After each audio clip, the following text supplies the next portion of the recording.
Subscribe to our channel and press the bell icon so that you never miss any video lesson from Rao's IAS Study Circle. Hello and welcome to the weekly analysis of the explained section of the Indian Express newspaper. Now in this discussion we shall take up the important news which appeared in the second week of February 2021. Now these news to be discussed has been displayed on your screen and timestamping for the same has been provided in the description box below. So let's start our discussion with respect to the important news which appeared in the explained section of the Indian Express. Now, this news appearing on the Indian Express Explained highlights Prime Minister's Assam venue, martyr town, where 12-year-old fell to British bullets. Now, this news appeared on 9th February 2021. And this news highlights about two important places in Assam having historical significance. These places are Sivsagar's Jerenga Pothar and historic martyr town Dekhia Juli. Now, Dekhia Juli can be associated with Quit India movement of 1942. So, in this backdrop, let us understand the importance of these two towns in Assam, as question in your prelims can be framed around these important historical places. Now, this place, Sivsagar's Jerenga Pothar, is famous because of Ahom princess Joymati, who sacrificed her life in order to save her husband. Now, this incident dates back to 17th century AD. Now, during those times, killing spree was going on in the Ahom dynasty, and here Princess Joymati was tortured to reveal the information about her husband, namely Prince Godapani, so that the other members of the family could kill Prince Godapani. However, Princess Joymati did not reveal any information, and Prince Godapani was successful in escaping to Naga Hills. Now, according to history, Prince Godapani became the king of Ahom dynasty, and there was peace and stability for longer period in Assam. That's why the sacrifice of Princess Joymati becomes very important. And this incident took place in Assam's Sivsagars. So please remember this place from your prelims perspective. Now the next important place is Dekhia Juli, which is another town in Assam. Now this place is historically important as it is associated with the Indian national freedom struggle, especially with respect to Quit India movement. Now in this struggle, freedom fighters of Assam laid down their lives and had to face British bullets. So as a part of Quit India movement, a death squad, namely the Mrityu Bahini, which had wide participation that of women and children, were on their way to unfurl the tricolour at the police station. Now, the police station was considered as a symbol of colonial power, hence, unfurling the tri flag saw wider participation from women as well as children. And because of this, number of freedom fighters died and had to face British bullet. So, because of this town, Dekhia Juli in Assam becomes important from a historical perspective. The Darang District Congress Committee of Assam decided to unfurl national flag on police stations as well as court buildings, as these places were considered to be places of or symbol of colonial power. Now this plan was executed under the leadership of Pushpalata Das to hoist national flag on 20th September 1942. And hoisting of national flag was to be done at Gohpur, Dekhia Juli, Bihali and Sutia. However, seeing the procession, the police opened fire, and in Gohpur and Dekhia Juli, Kanaklata Barua, Kahuli Devi, and Kamuli Devi died on the spot. And there were other women, children, and other people who were injured because of the police bullets. However, despite these shootings from the police, Tileshwari Mahanta successfully unfurled the national flag at Bihali police station in Assam. Now, another important fact which you must remember from your examination perspective is regarding the Gopinath Bordoloi committee report on these killings, which highlighted the role and importance of women in Dekhia Juli killings. So, if questions are asked in your prelims examination regarding Shiv Sagar's Jerenga Pothar or historic martyr town of Dekhia Juli, then you must have a fair amount of idea that these important places are number one in Assam, and second, they do have a historical connect, especially with respect to Dekhia Juli, as this place can be associated with Quit India movement. Now, this is the location of Dekhia Juli. As you can see in this map, it is north of river Brahmaputra, whereas the location of Sivsagar is below Brahmaputra, or rather east of river Brahmaputra. And if we talk about moving from Dekhia Juli to Sivsagar, this is the estimated distance between Dekhia Juli which is on the north side of river Brahmaputra, and Shiv Sagar, which is on the eastern side, or we can say that it is just below the river Brahmaputra. So please remember these important places having historical significance in Assam. Now, these can be said to be important personalities who played an important role during the Quit India movement in Assam. They are Kanaklata Barua, Mukunda Kakati, Bhogeshwari Phukani, and Tileshwari Barua. However, number of other freedom fighters also laid down their lives not only during Quit India movement but also during the entire national freedom struggle. So please remember this news, especially from the perspective of Indian history in our prelims examination. Now, regarding our syllabus, in the prelims examination, this topic becomes a part of History of India and Indian National Movement, and in the mains, gets covered under GS Paper 1, especially with respect to the modern Indian history and freedom struggle, its various stages, and important contributors or contributions from different parts of the country, including Assam. The next news to be taken up in the explained section of Indian Express appeared on 15th February 2021. It says that what Google pushing new showcase means for Australia search engine. Now, this news highlights that in the latest development, Google is proposing its new showcase product, which could be used to compensate news publishers under the upcoming law. Now, in the DNS dated 31st January 2021, we already discussed about this Australian law, namely the Mandatory Bargaining Code. Now, according to this law, it aims to correct the imbalance in order to enable and strengthen independent media houses. Further, this law also provides for arbitration and also provides that if Google or Facebook changes the algorithm, then information about such changes must be conveyed to the media houses or the media publishers.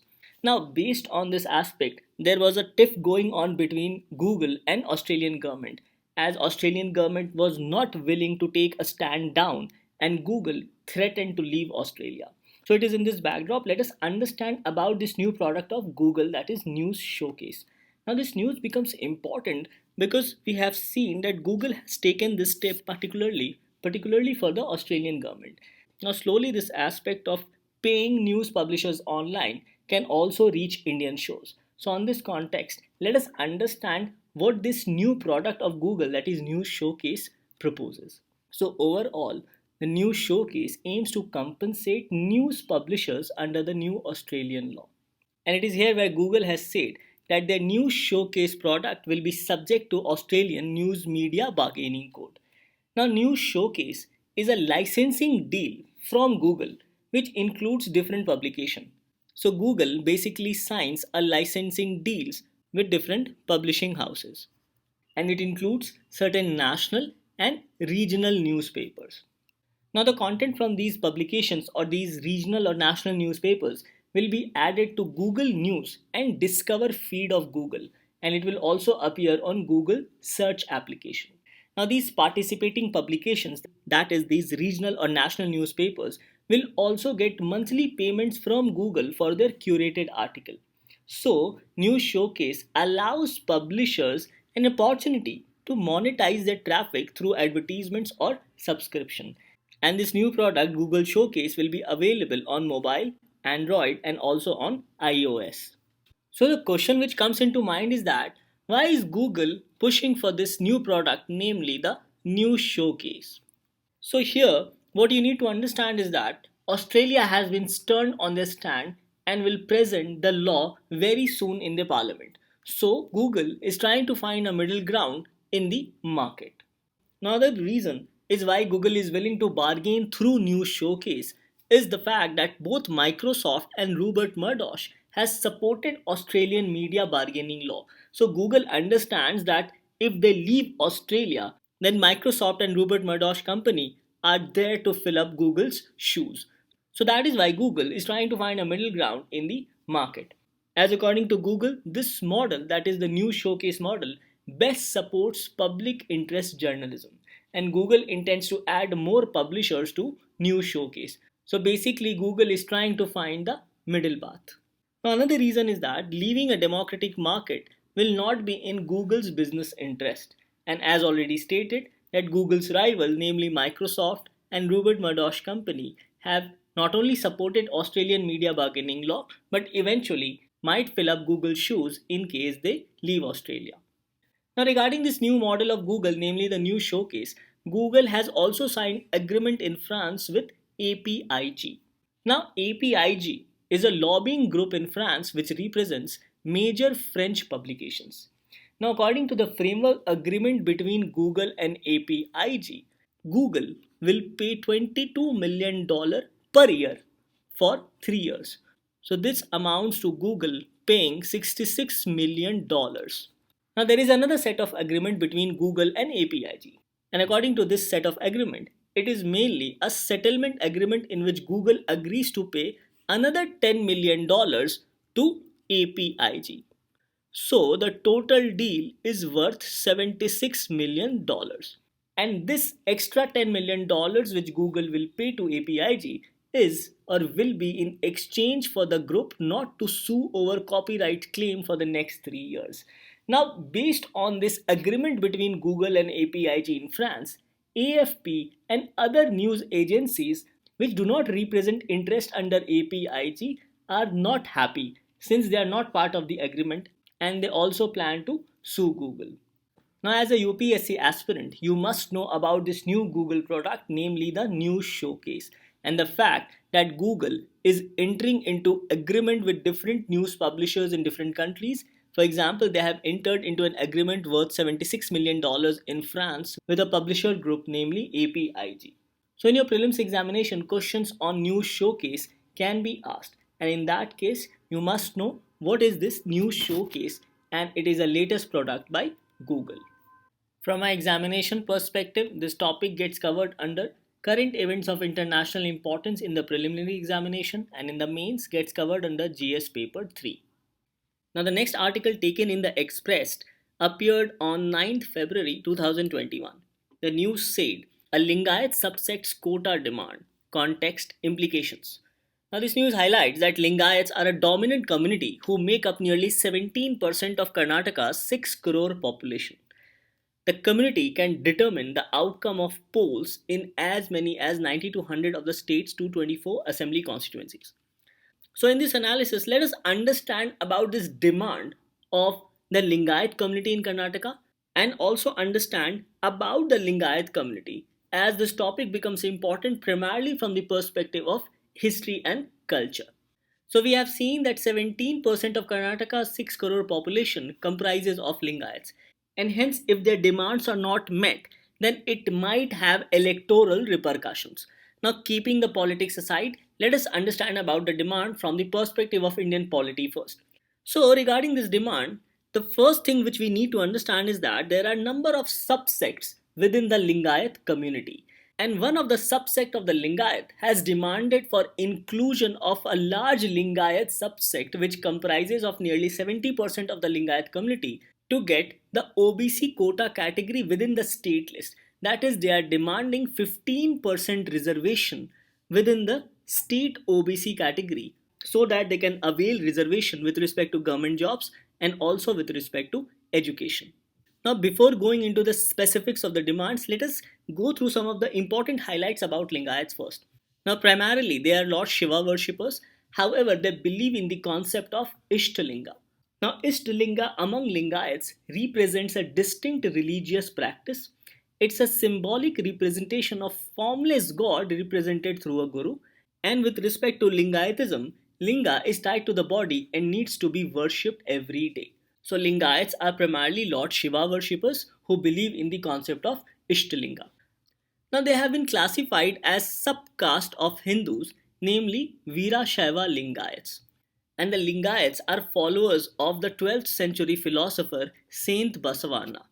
Now, Veerashaiva Lingayats can be said to be an amalgamation of the followings of first, Basavanna teachings, and second, Veerashaivas who follow more traditional Hindu practices. And as already stated, that the community, that is the Lingayat community, has number of subsects. So after understanding these basics with respect to Lingayats, let us go through the problem as highlighted in this particular news. Now, as we saw that it mentions about Veerashaiva Lingayats and another subsect, namely the Panchamashali Lingayats. Now, the Veerashaiva Lingayats already gets 5% reservation in the state of Karnataka under the state OBC list. So, this list pertains to special category under 3b. Now, this another subsect, namely the Panchamasali Lingayats, have demanded reservation under category 2A of the state OBC list. Now, why this becomes important is because most of these Panchamasali Lingayats are agriculturists and comprises of 70% of the Lingayats community. So, these 70% of the Lingayat community, that is the Panchamasali Lingayats, have risen in protest seeking reservation of 15% which is given to backward class. And this reservation of 15% they are seeking under the state OBC list. Now, the reason for this demand is that the community believes that they have been denied the benefits of reservation, and hence large section of the population is mostly dependent on agriculture and hence have become socially, economically and educationally backward. So this is why they are demanding 15% reservation under category 2A of state OBC list of Karnataka. However, there are other demands as well. And as per one of the demand, it aims to include all sects of Lingayats into the central list of other backward classes. So we see a number of demands have been raised with respect to the Lingayats community, including the subsects, especially with respect to reservation under OBC. So based on this backdrop, let us learn two things. First, let us learn the followings of Saint Baswa Anna, and second, let us go through the Constitution 102nd Amendment Act.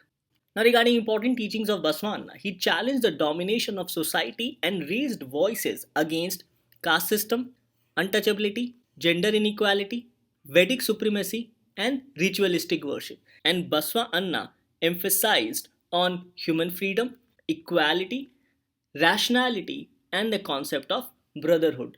And accordingly, he spread the message of social awareness through his poetry, referred as Vachans, which brought about Renaissance in Kannada literature. So, based on his understanding about the society and his understanding against ritualistic worship, Vedic worship, as well as his understanding against the caste system and untouchability, Saint Baswa Anna set up Anubhava Mandapa, which welcomed men and women from all socio-economic background to discuss spiritual questions of life. Now, Saint Baswa Anna also brought the concept of Dashoha and Kayaka. And these concepts highlight the principle of community sharing, ethical life, and dignity of labor. Now, these concepts becomes important, and you must remember these concepts with respect to the ideals of Dashoha and Kayaka. Further, Lord Baswanna also coined a slogan, namely Kayakave Kailasa, which means work is worship. And through this slogan, Saint Baswa Anna attacked untouchability and caste system, as according to him, caste system and untouchability were based on division of work in society. And according to him, work was worship and there could not be any discrimination between different kinds of work. Further, according to the saint's philosophy, Kayaka does not encourage amassing wealth and is not motivated by profits. So these are some of the important highlights with respect to the teachings of Saint Baswa Anna, which you must remember both from your prelims as well as mains perspective, as questions can be framed in your prelims and also mains, considering the demand of reservation raised by the Lingayat community. So after understanding about the teachings of Lord Baswa Anna, let's go through the Constitution 102nd Amendment Act of 2018.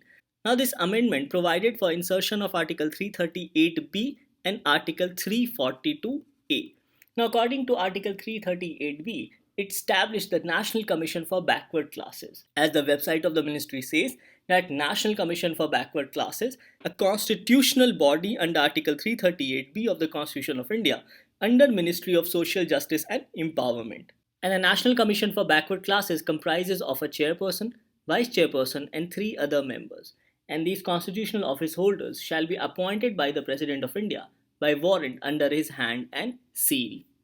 Further, Article 342A provides that the President may, with respect to any state or union territory, and in case it is a state, after consultation with the governor. So, the President may, with respect to any state or union territory, and where it is a state, after consultation with the governor of the state, by public notification, specify the socially and educationally backward classes, which, for the purpose of this constitution, be deemed to be socially and educationally backward classes in relation to that particular state or that particular union territory. So, this is with respect to clause 1 of Article 342A. Now, clause 2 becomes very important with respect to Article 342A. It says that a parliament may by law include in or exclude from the central list. So, Article 342A Clause 2 mentions about the central list, which comprises the number of other backward classes.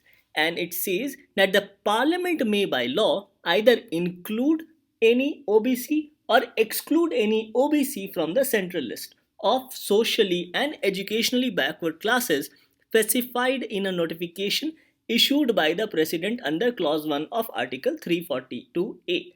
So it says that Parliament may by law include or exclude from the central list of socially and educationally backward classes specified under Clause 1, that is, a notification issued by the President of any socially and educationally backward class. Thus, Article 342A becomes very important. So, it is in this regard Article 338B becomes important, especially with respect to the fact that it also provides for the duty of National Commission for Backward Classes. So, the Commission has power to investigate and monitor all matters relating to the safeguards provided for socially and educationally backward classes under this Constitution or under any other law for the time being. The Commission has power to inquire into specific complaints with respect to the deprivation of rights and safeguards of the socially and educationally backward classes. The Commission has power to participate and advise on the socio-economic development of socially and educationally backward classes, and also it has power to evaluate the progress of their development under the Union or any of the state. Further, the Commission has power to present to the President annually or at any other time which the Commission may think necessary reports with respect to working of those safeguards with respect to these members belonging to socially and educationally backward classes. Further, the Commission is also empowered to provide recommendations with respect to the measures which should be taken by the Union or by the state government with respect to implementation of the safeguards with respect to socially and educationally backward classes of citizens. And also, the Commission is empowered to recommend measures for protection, welfare, and socio-economic development of socially and educationally backward classes of citizens. And the Commission is also empowered to discharge such other functions with respect to the protection, welfare, and development and advancement of the socially and educationally backward classes as the President may determine through any notification or by any rule. So, these are some of the powers which have been provided to the National Commission for Backward Classes under Article 338B of the Constitution of India. Further, the article also says that the President shall cause all such reports presented to it by the Commission to be laid before each house of the Parliament. Now, each house here referred to Raj Sabha as well as Lok Sabha, along with a memorandum explaining the action taken or proposed to be taken on the recommendations relating to the Union and also reasons for the non acceptance of such recommendations. So, these are some of the important constitutional mandate of the National Commission for Backward Classes.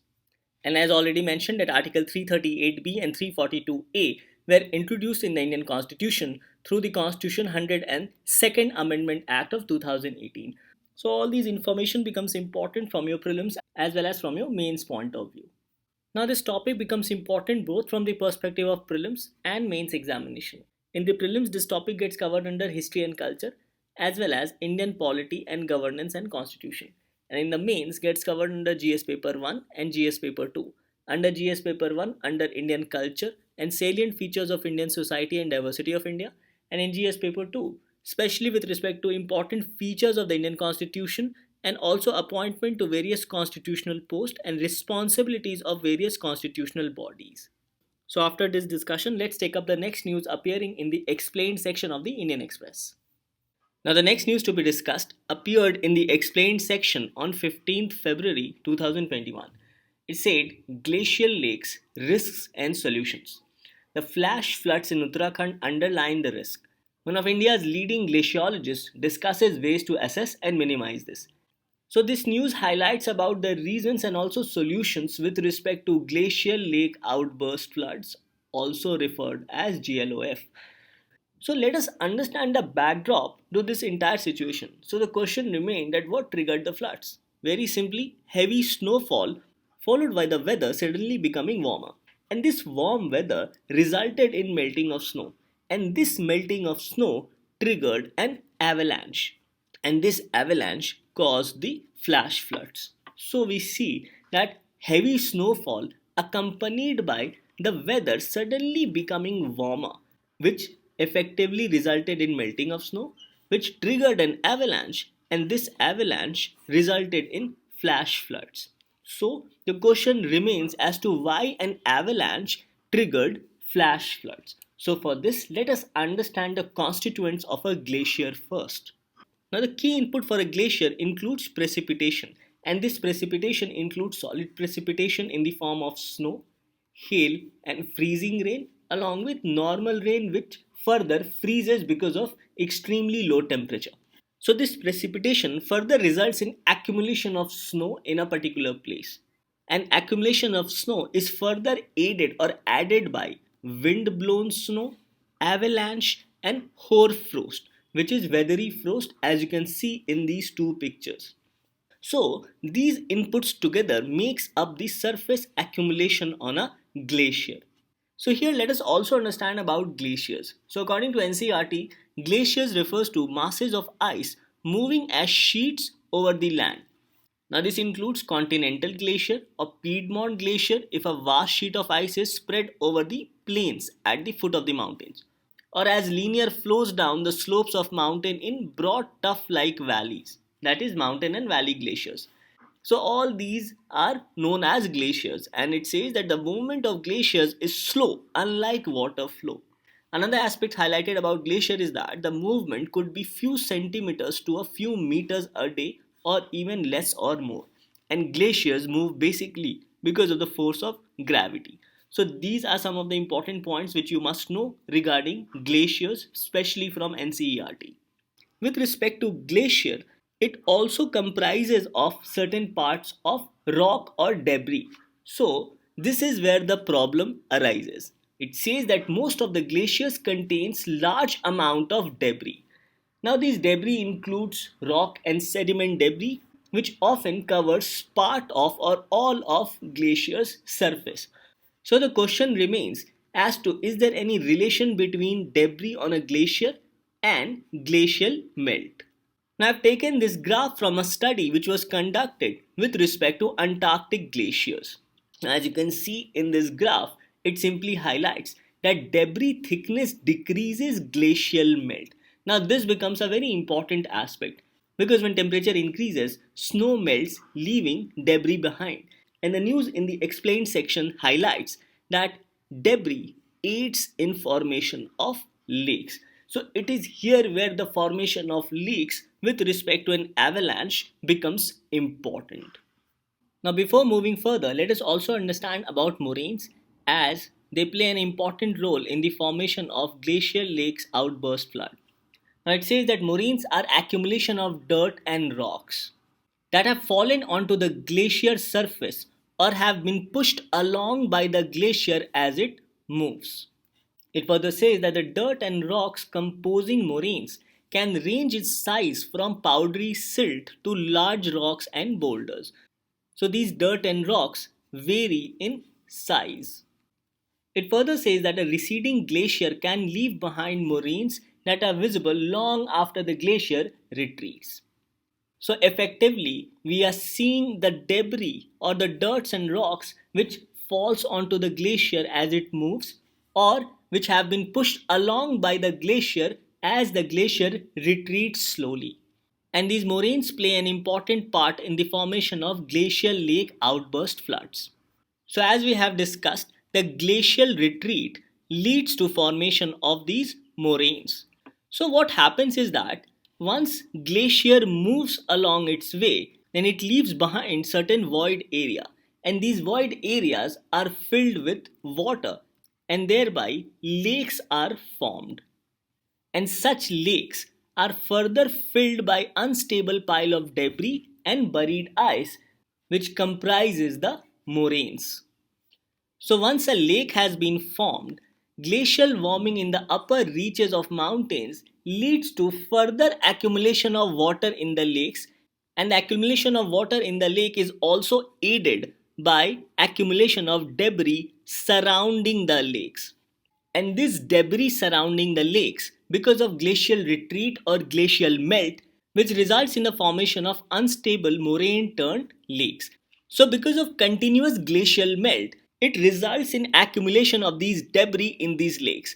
An increased accumulation of debris results in overflow of moraines, leading to the flooding of lower plains.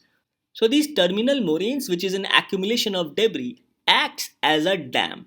Now increased melting of ice can further weaken this dam, as increased temperature will result in glacial melt and will also result in overflow of water from the lakes. Now this overflow of water from the lakes will create additional pressure on these terminal moraines, and this will ultimately result in crumbling of these moraines. Now, this crumbling of the moraines will lead to glacial outburst of flood which has been accumulated in this particular lake. And this glacial lake outburst will result in massive floods along with flow of accumulated debris downstream. So combination of flood and overflow of debris results in maximum damage, even leading to loss of lives and livelihoods. Now, another reason for glacial lake outburst flood can be retreating glaciers crashing into these lakes. Now, what happens is that this crashing of these glaciers into the lakes will generate giant waves or huge waves, which will also weaken or erode these moraine walls. And the eroding of the moraine walls will ultimately result in overflowing of the water from these lakes, resulting in glacial lake outburst floods. So, this is also another reason for glacial lake outburst floods. Now, another important fact is that glacial lake outburst flood also results in massive riverbed erosion. So, all these aspects with respect to glacial lake outburst flood becomes important, and different aspects can be asked in your prelims as well as mains examination. Now, this news of glacial flood becomes important as very recently a part of Nanda Devi Glacier broke off, resulting in huge flood. So, in this regard, let us also learn certain basic facts with respect to Nanda Devi. Now, Nanda Devi Peak, as you can see in this picture, is the third highest peak in India after K2 and Kanchenjunga. Now, it is located in Chamoli district of Uttarakhand, and the area surrounding Nanda Devi has been declared as UNESCO World Heritage Site.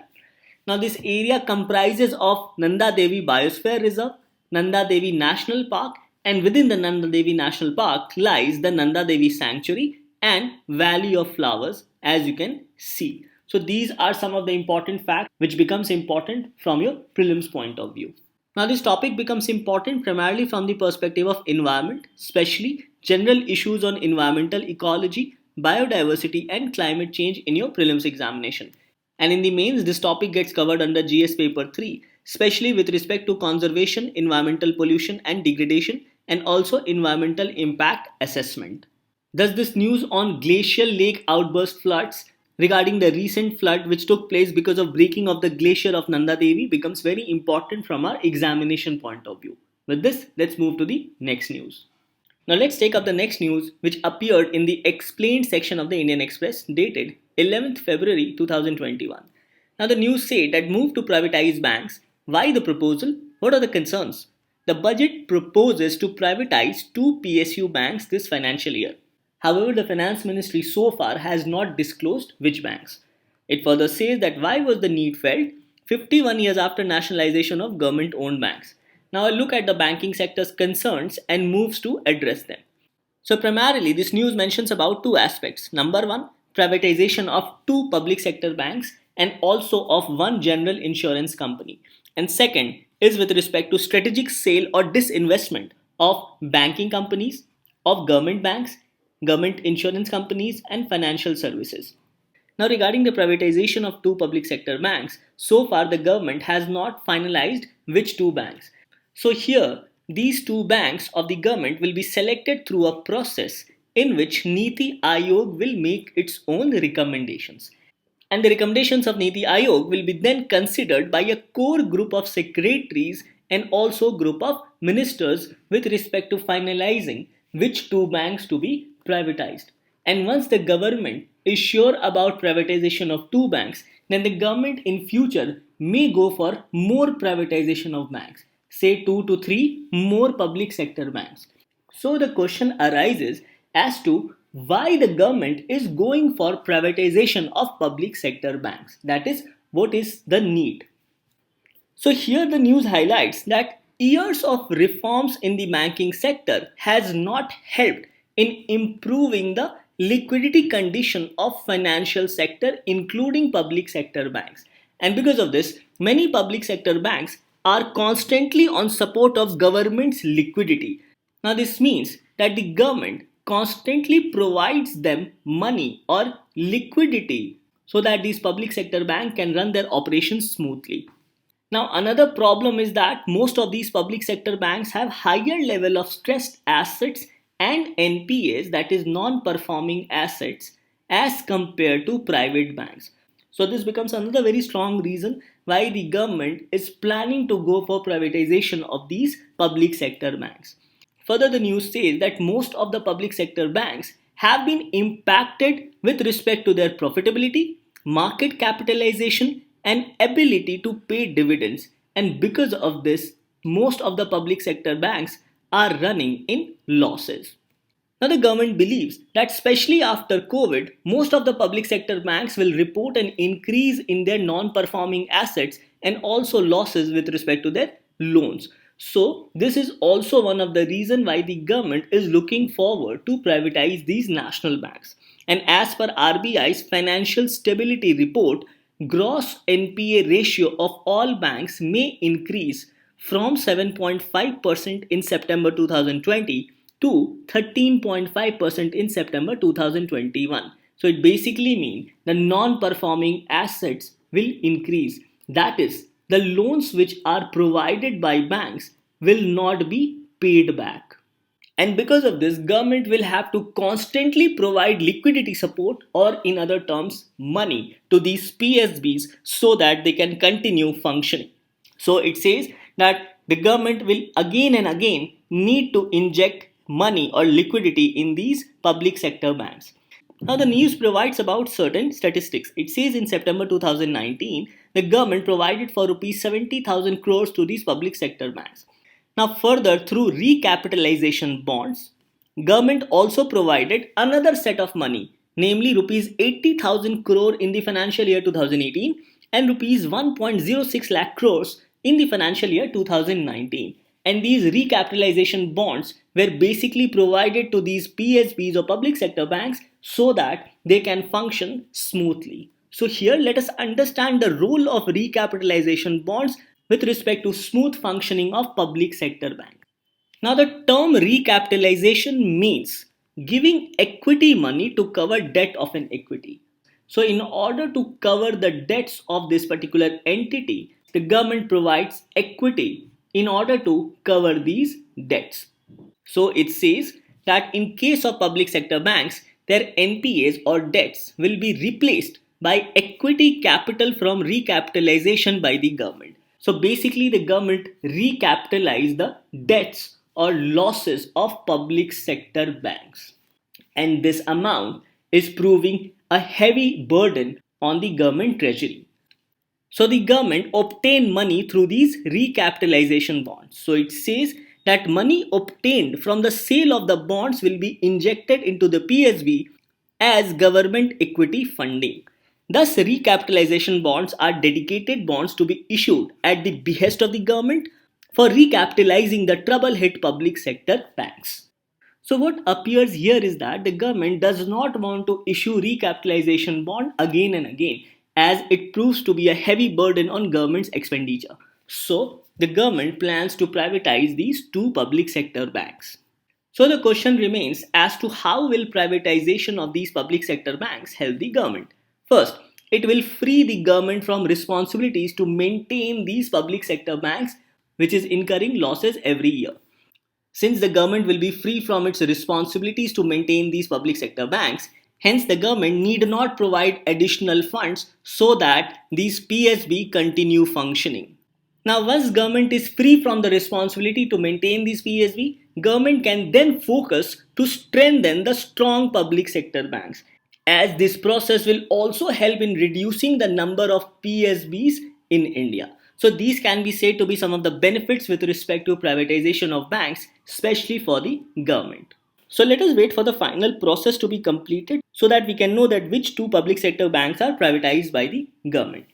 So this topic becomes important both from your prelims and from your mains point of view. In the mains, this topic get covered under GS paper 3 under economic development, especially with respect to Indian economy and issues relating to planning, mobilization, resources, growth, development and employment, and also effects of liberalization on the economy. And in your prelims, this topic gets covered under economic and social development. Now let's take up the next news appearing in the explained section of Indian Express. Now this news appeared on 15th February 2021. It says that why a rare duck has created flutter in Upper Assam, and this rare duck is the mandarin duck. So it highlights that mandarin duck is considered as the most beautiful duck in the world, and this mandarin duck has made an appearance in Assam's Tinsukia district last week after more than a century, as it was last sighted in the year 1902. Now, this mandarin duck was found floating in the Maguri Motapung wetland, and this wetland is an important bird area declared by the Bombay Natural History Society. Now, as you can see in this map, this is the Maguri wetland where the duck was sighted, and it is very close to the Dibru Saikhowa National Park, and both of them are located in Assam. Now, mandarin duck is mostly found in Russia, Korea, Japan, and northeastern parts of China. So this duck rarely visits India, and coming to India is not in the bird's natural migratory route. So regarding the mandarin duck, as per IUCN, it has been categorized as least concern. So mandarin duck is not a threatened species, and spotting of duck in India becomes important as it made a rare appearance in the Maguri wetland, which is in Assam. Now, regarding straying of these birds and ducks from their normal migratory path is very natural. So, visiting Maguri Beel in Assam may have been accidental for this mandarin duck, as it is possible that it might have lost its way or its migratory route. Now, this entire ecosystem of Maguri wetland is home to around 304 bird species, including the endemic birds, namely black breasted parrotbill and marsh babbler. Now, since this news also mentions about the Bombay Natural History Society, hence you must know about this particular institution as a question has already been asked by UPSC in the prelims examination. So, the Bombay Natural History Society can be said to be a pan-India wildlife research organization and has been promoting the cause of nature conservation since 1883, and it was formed by few individuals and hence cannot be said to be part of government. Now, the mission for the society is conservation of nature, primarily biological diversity, through action based on research, education, and public awareness. And its vision is to become a premier independent scientific organization with a broad based constituency excelling in the conservation of threatened species and habitats. So, this institution or this society focuses on conservation research, conservation action, and conservation education. And based on these missions, it also conducts nature trials and camps for publics and students. So let's take up this particular question asked by UPSC in the year 2014. The question was, with reference to Bombay Natural History Society, consider the following statements. First, it is an autonomous organization under the Ministry of Environment and Forest. No, this is incorrect. Second, it strives to conserve nature through action-based research, education and public awareness. Yes, this is correct. Third, it organizes and conducts nature trails and camps for general public. Yes, this is also correct. So the question was which of the statements given above is are correct. So the correct options are 2 and 3. So here the correct answer was C. Now let's take up this question as well. In which one among the following categories of protected areas in India are local people not allowed to collect and use biomass?